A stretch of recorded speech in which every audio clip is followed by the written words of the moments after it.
क्या Pakistani military establishment Nawaz Sharif साहब का वतन वापसी के ऊपर इस्तकबाल करने को तैयार है या इनकारी है? ये एक अहम खबर है जो आपसे शेयर करेंगे। किसकी उम्र कैद ख़त्म हो गई और खतीजा शाह की बिलाखिर ज़मानत मंजूर हो गई। मगर अस्सलाम वालेकुम, आप देख रहे हैं गोरख धंधा अबरार कुरैशी। आपसे मुखातिब हूँ।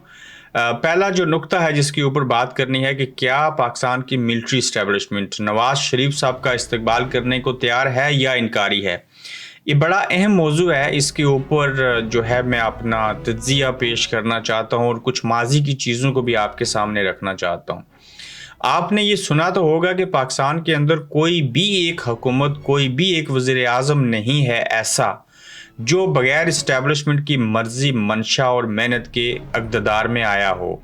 वो चाहे पीपल्स पार्टी हो, चाहे इमरान खान साहब हों, चाहे नवाज शरीफ साहब हों। इनकी मुखालफत दो तरह की होती है। नवाज शरीफ साहब दो ताई अक्सरियत से आए थे, तो फिर उसके बाद उनको फारग किया गया। आज तक 5 साल किसी भी वज़ीर आज़म ने पूरे नहीं किए, लेकिन हाँ, चंद हुकूमतों ने 5 साल ज़रूर पूरे किए। फिर आप देखिए कि इमरान खान साहब की जब हुकूमत आई थी तो उनको भी इस्टेब्लिशमेंट लाई थी, लेकिन उसमें फ़र्क क्या था, तज़ाद क्या था कि उनकी सीटें ज़्यादा थी लेकिन उनको कम दी गई, इसलिए कि ये कल बोल ना सकें, चूँकि ये नवाज शरीफ साहब की दो ताई अक्सरियत से जो हुकूमत आई थी उससे डरे हुए थे। उन्हें पता था कि अगर ये ऑल इन ऑल हो गए तो बेशुमार तरामीम करेंगे, कल हमें ही पूछना शुरू करेंगे और हमें डिफेंस का बजट दे के हमसे पूछते हैं कि बताएं वो कहाँ पे 22 अरब रुपये खर्च किए।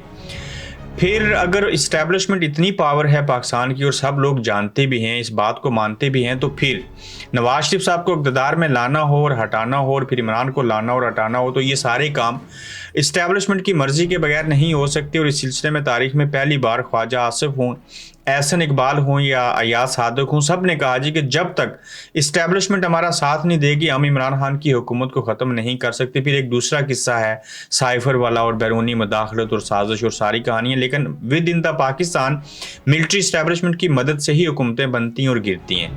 अब इमरान खान साहब जेल में हैं और नवाज शरीफ साहब जो हैं वो कन्विक्टेड थे, सज़ा हुई थी, लेकिन वो वापस पाकिस्तान आ रहे हैं। हम यहाँ से आगाज़ करते हैं कि अगर पाकिस्तान वापस आ रहे हैं तो क्या मिलिट्री इस्टेब्लिशमेंट जो है वो नवाज शरीफ साहब का इस्तकबाल करेगी या इस्तकबाल करने से इनकारी है। ये दो नुक्ते हैं और इन दोनों के जो हैं वो मुख्तलिफ जवाबात हैं। पहला हम ये कर लेते हैं कि फ़र्ज़ करें कि इस्टेब्लिशमेंट ने नवाज शरीफ साहब को ऑन कर लिया, इनकारी नहीं है, और उन्होंने नवाज शरीफ साहब की सपोर्ट करनी है और उनको इक़्तिदार में लाना है, जो कुछ मर्ज़ी हो जाए। पहला मरहला क्या है कि उनकी ज़मानत मंजूर करनी है। अगला मरहला क्या होगा कि फिर उन्होंने वापस आना है हिफाजती ज़मानत हो जाने के बाद। जब वापस आएंगे तो फिर उससे अगला कदम ये है कि उनका जलसा कामयाब करना है और उनका इस्तकबाल शायान शान होना चाहिए। फिर उससे आगे मरहला आएगा कि उनकी नहलियत जो है इलेक्शन लड़ने की, उसको बेहतर करना है और फिर इलेक्शन करने हैं, उसमें वोट दिलवाने हैं और फिर उनको बरसरे इक़्तिदार लाना है। लेकिन अभी मियाँ साहब वापस आए नहीं, उन्होंने आना है और हम इसके ऊपर सिर्फ बात करेंगे कि पहले मरहले में इस्टेब्लिशमेंट कहाँ खड़ी है। इसमें माजी को भी डिस्कस किया जाएगा, मुस्तकबिल के जो चंद दिन है 21 अक्टूबर, इसको भी डिस्कस करेंगे और उससे अगले हफ्तों को भी जहन में रखेंगे।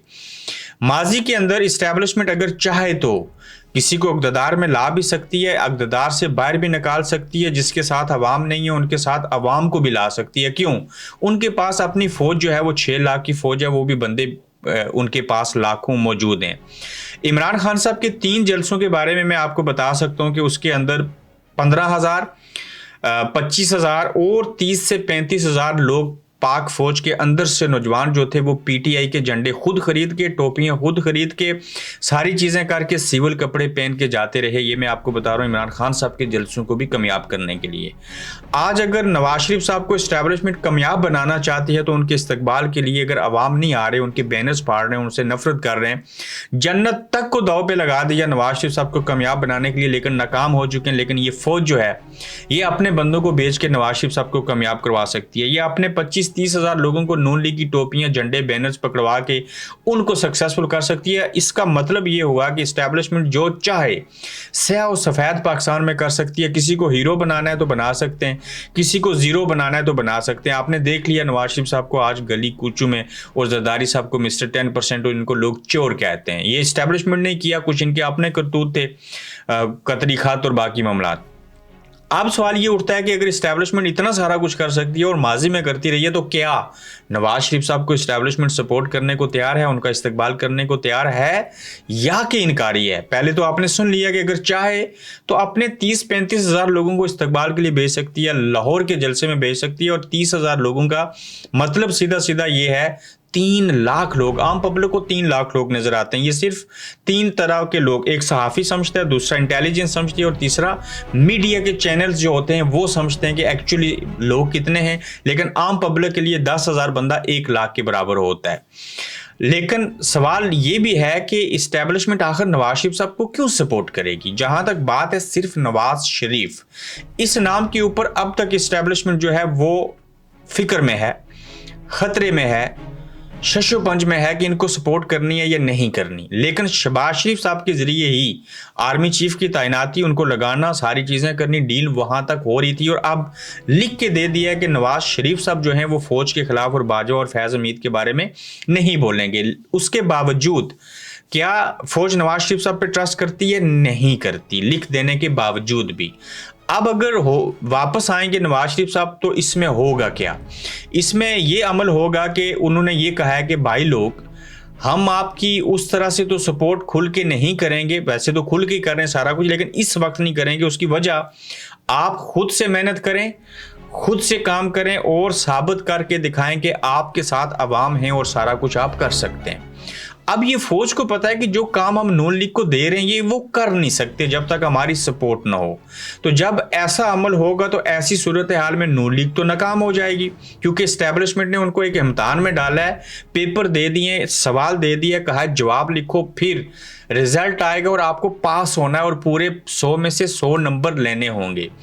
अब इस्टेब्लिशमेंट क्यों उनको फुली सपोर्ट नहीं करेगी? इसके पीछे भी एक लॉजिक है। वो ये है कि इस्टेब्लिशमेंट चाहती है कि यही जो निगरान सेटअप है ये आगे जाए, नून लीग, पीपल्स पार्टी, सारे लोग जो हैं वो नाकाम साबित हों। मैं इसकी एक बड़ी मिसाल दे देता हूँ, आपको रखता हूँ सामने। जरदारी साहब की इस बात को भूल जाएं, कभी उन्होंने मुक्के दिखाए थे।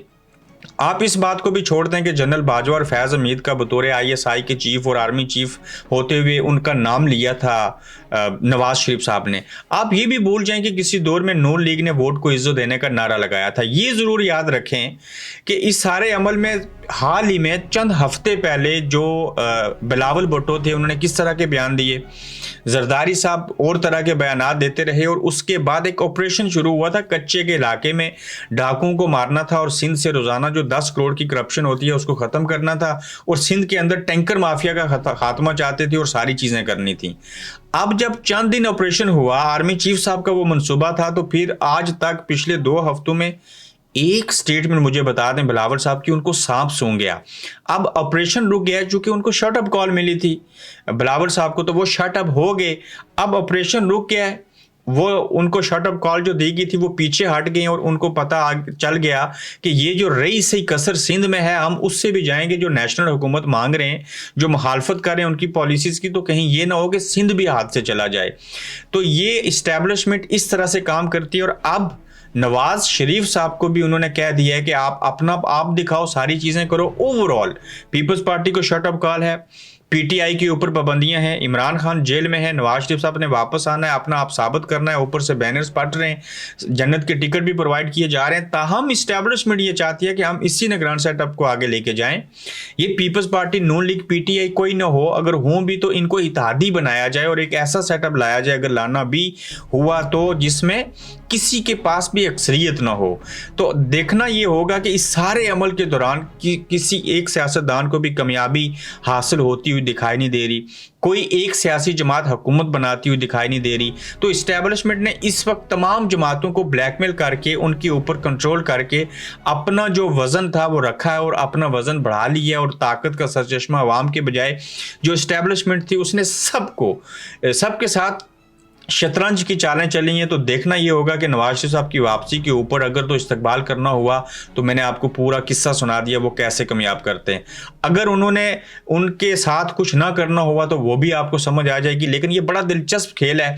एंड ऑफ द डे एक वक्त ऐसा आएगा कि ये तमाम सियासतदान एक दूसरे से बैकडोर शायद राब्ते करें, कोई चीज़ करें, तो मिल बैठेंगे। जैसे आज मौलाना फजल रहमान साहब ने कहा कि वक्त आ गया है कि हम सबको इकट्ठा होना पड़े और सियासतदान अपने रास्ते खुद इख्तियार करें, सादा लफ्ज़ों में मिलिट्री इस्टेब्लिशमेंट से जान छुड़ानी है। तो ऐसी सूरत हाल में मैं 10 मिनट इसके ऊपर बात कर गया, क्योंकि आपको पूरी बैकग्राउंड बतानी थी। और ये जो बंदे भेजने वाली बात है, मैं आपको 100% ये दुरुस्त और दावे से ये बात कह रहा हूँ। एक तरह से समझ लें कि हमें एक एक नुक्ते का पता है कि कामयाबी और नाकामी की दोनों सूरतों में ये क्या करते हैं। उम्र कैद की सज़ा किसकी ख़त्म होगी, सिर्फ 10 सेकंड इसके ऊपर बात करनी चाहिए।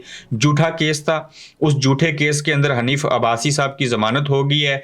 इसको एफिड्रेन कोटा, ये जो केस था, एक तरह से मंशात होती है, उसमें 25 साल की कैद थी, एक तरह से उम्र कैद होती है। तो वो केस लाहौर हाई कोर्ट जो है उसने उस केस को ख़त्म कर दिया है।